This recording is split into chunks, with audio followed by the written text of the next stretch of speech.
The events we're seeing now are sadly proof that no amount of military force would ever deliver a stable, united, secure Afghanistan, as known in history as the graveyard of empires.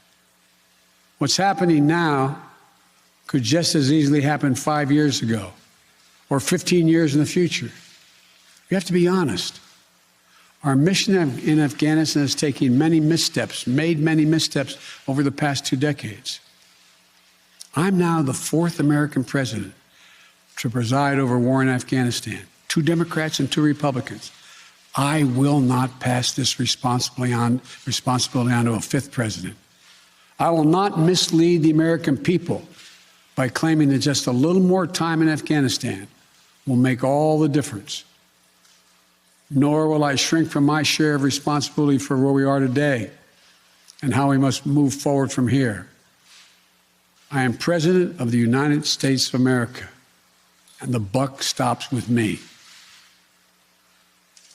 I'm deeply saddened by the facts we now face, but I do not regret my decision to end America's warfighting in Afghanistan and maintain a laser focus on our counterterrorism missions there and other parts of the world. Our mission to degrade the terrorist threat of al-Qaeda in Afghanistan and kill Osama bin Laden was a success.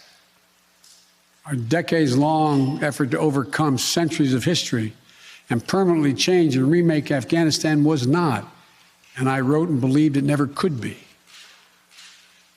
I cannot and will not ask our troops to fight on endlessly in another country's civil war, taking casualties, suffering life-shattering injuries, leaving families broken by grief and loss. This is not in our national security interest.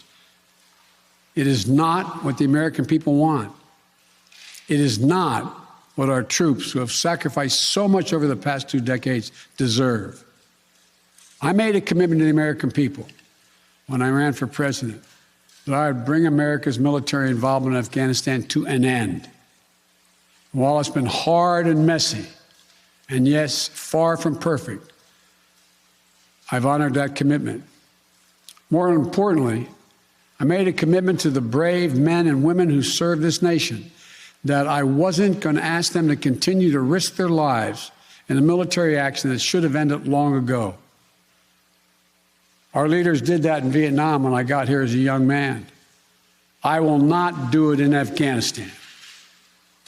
I know my decision will be criticized, but I would rather take all that criticism than pass this decision on to another president of the United States, yet another one, a 5th one, because it's the right one, it's the right decision for our people, the right one for our brave service members who risk their lives serving our nation. And it's the right one for America. Thank you.